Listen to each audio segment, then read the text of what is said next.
March 5th. All I brought were blank pages. The room is 90% capacity. Where Hespeler meets Henderson is the building that proclaims the voyage. I've been to their version of voyage once. It was an uncle I met once. Once when he was on an unfamiliar bed, then he went full voyage. There is no ghost line running through the cemetery. I've been there once, on shrooms. It was more about that fence, keeping the live people out. The rest were voyage. Waiting for my train season feels the same. I'm not on that train, not yet. There's no echo of smashing brakes, city thunder. When the house begins to rock slightly, I tell myself, when a book falls, in that sudden way, no breeze, just the hackles of voyage passing. My season is coming, and I will be the conductor for the voyage, because the word could not have been written any larger. Rest in peace, that font. So usually I'd be reading, first off, I'd be reading something else and create this other kind of, he usually goes numbers, colors, letters, and then there's this new conversation.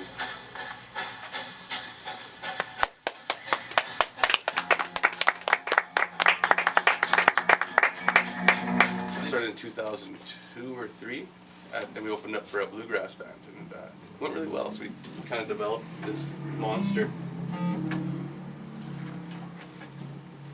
And I usually write poetry too, but I like coming here and writing it first time, fresh. It's interesting to look back on it. So I actually enjoy this kind of performance rather than, like, I do have stuff at home, but sometimes it's good just to be off the top of the old hat, right, Kevin? Sometimes. You're my teller, man. Can I see the cover for the Titanic? Oh, absolutely, yeah. Like, what's going on here? This is good.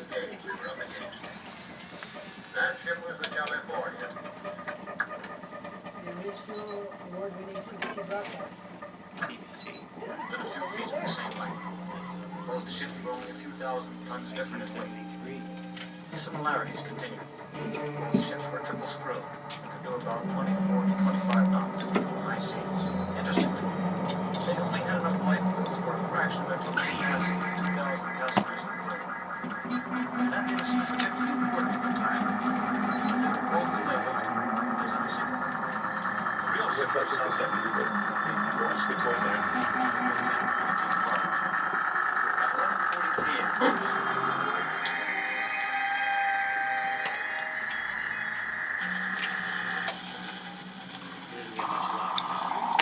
I can't remember what it cost when we travelled second class, but I know it cost my father a great deal more than had he gone first class in the other ship.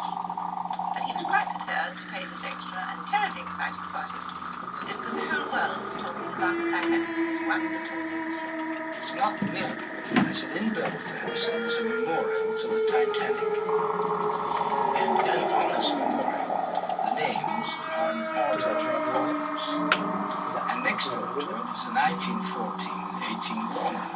Arrogance and, everything's right in the world, and the poor were poor and the rich were rich, and God made it all like that. And this is the end of it. But the end had to have a beginning, and the beginning was always expressed in superlatives. The Titanic was the biggest, the best, the costliest, the most luxurious. Its captain earned more than any other skipper on the Western Ocean, or any ocean. Perhaps the most unfortunate bit of hyperbole was a broadsheet at the time describing the construction of the Titanic's watertight bulkheads. It referred to the Titanic as virtually unsinkable. From this innocent bit of press puff, the legend of the unsinkable Titanic grew, until it infected nearly everyone: spectators, passengers, officers, and crew. Because it was believed to be unsinkable, and because over 1,500 perished when it sank on its maiden voyage, conjecture, mystery, and controversy have followed the Titanic's passing for 60 years. April 10th, 1912.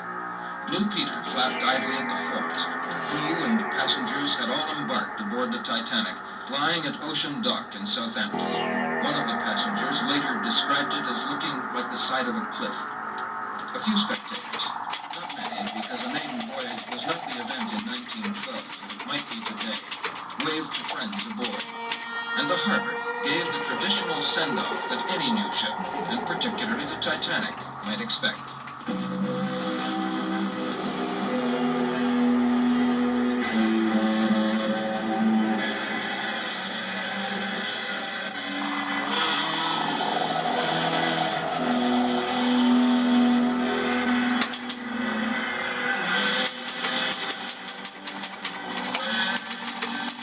Then occurred the first incident that might have saved 1,500 lives.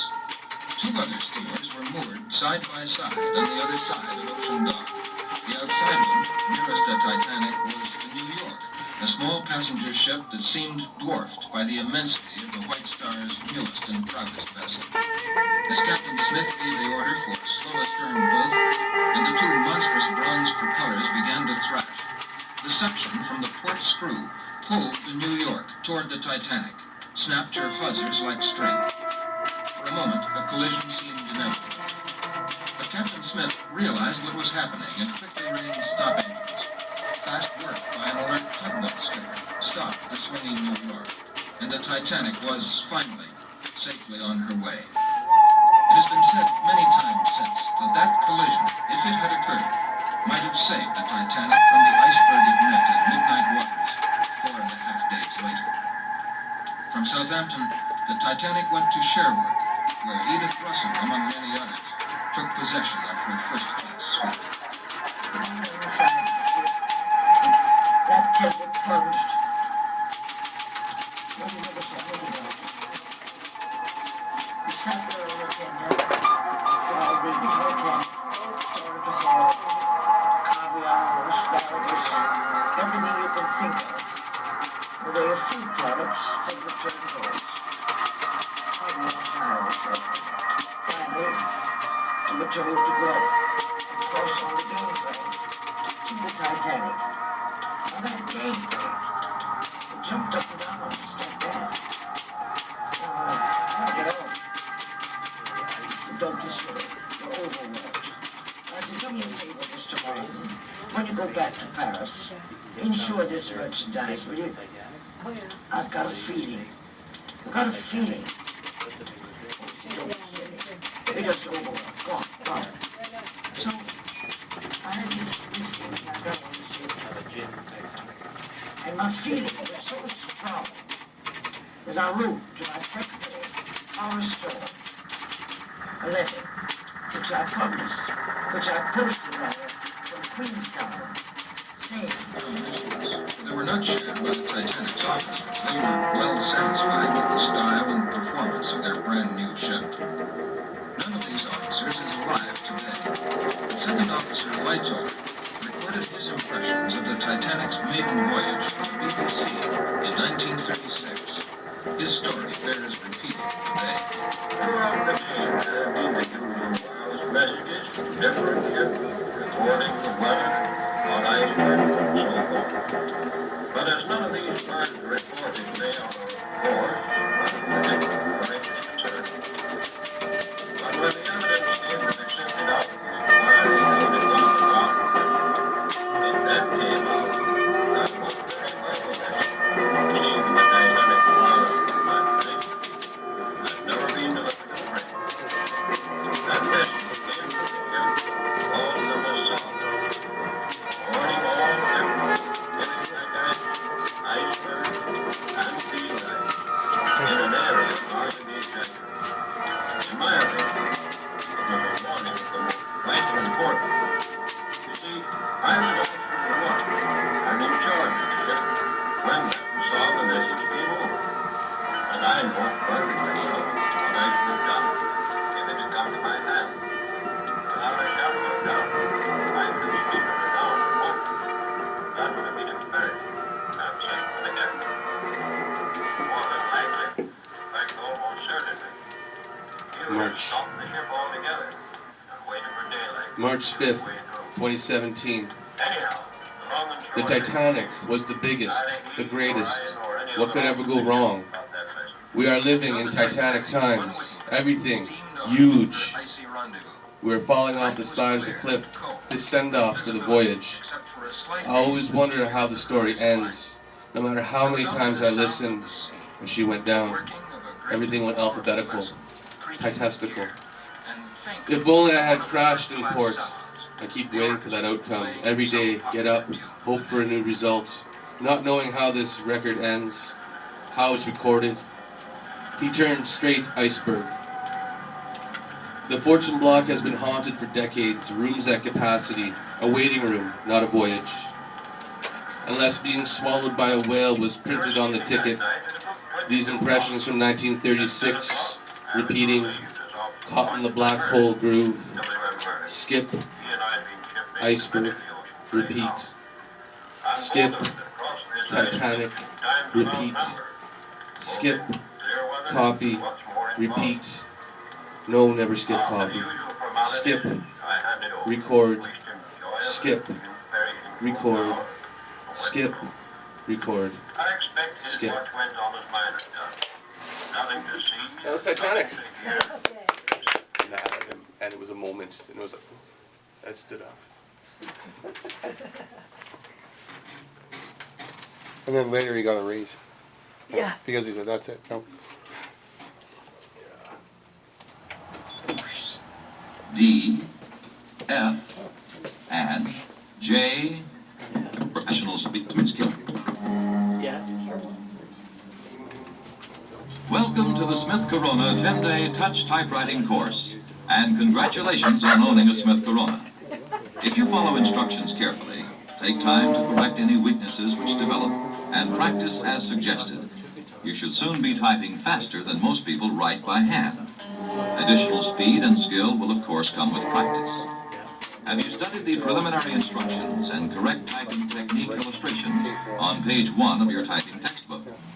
Have you examined the keyboard and finger diagram on page 2 and identified the home key? If not, stop the record now and do so before proceeding with this lesson. Now look at your typewriter keyboard. Locate the home keys A, S, D, F, and J, K, fourth or little finger on A, third or ring finger on S, second or middle finger on D, first or index finger on F, right hand fingers, fourth or little finger on semicolon, third or ring finger on L, second or middle finger on K, first or index finger on J. Your fingers will be in proper home key position if there are two uncovered keys, G and H, between your hands. Now drop your arms to the side of your body. Place your fingers in home key position. In typing, the space bar is struck with the right thumb only. The left thumb is held loosely under the left palm. Place your fingers on the home keys and hold the left thumb under the left palm. Hold the right thumb about 1/2 inch above the center of the space bar. Keeping the other fingers on the home keys, strike the space bar with the right thumb space. To return the carriage for a new line of typing, keep the right hand fingers on the home keys and strike the carriage return lever firmly with the left hand, palm downward, fingers close together. Strike with a firm stroke and return the left hand quickly to the home keys. Ready? Hands on home keys. Left hand out, palm downward, return carriage. Left hand back on home keys. We will now type on the home keys. Keep your fingers on the home keys. Strike each key quickly as it is called and release it instantly. Keep your eye that ring finger strike S. Left middle finger strike D. Left index finger strike F. Right thumb space. Right little finger strike semicolon. Right ring finger strike L. Right middle finger strike K. Right index finger strike J. Now let's practice the home keys. Ready? A, S, D, F. Space. Semicolon. L, K, J. Space. A, S, space, semicolon, L, K, J, space, A, S, D, F, space, semicolon, L, K, J, space, A, S, D, F, space, semicolon, L, K, J, return carriage. A, S, D, F, space, semicolon, That L, typewriter. Look at those keys. Look at them. Just sitting there. Giving me nothing. Nothing more than QWERTY. Truth, this typewriter is German made. Quartz. It takes time. Hold the thumb light. Hold it loosely. It ought to all come together as long as you know your home row. Return the carriage. Space. Space. Space. Space. Oh, Kevin has the guitar on space. Left hand back on the home keys. I'm terrible with instruction. A, S, D, F. Umlaut. L, K, J. It is an umlaut. A, S, D, F, umlaut, L, K, J. I skip. I skip. I skip ahead. A, S, D, F, space, umlaut, L, K, J. It is a thing that the Z is so hard to find if you've never been. It's around the corner. Pretend you've never met Henderson, space. A, S, D, F, space. I can do nothing with those letters. This is all blank page. The end of side 1. Side 2 awaits. But I'm going to let the record skip into itself. Space. Skip. Space. Skip. Space. Skip. Space.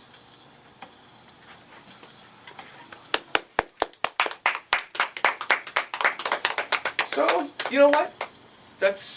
We didn't do the sex ed instruction, but that's okay. We kind of had an opening. That was our warm-up band. If you caught that, so thanks for coming out. You know what? This is really great. I'd do this again. It's good for me. Yes. It's a good exercise and everything. So thank you very much for having us. Wow. Kevin, who answered the call this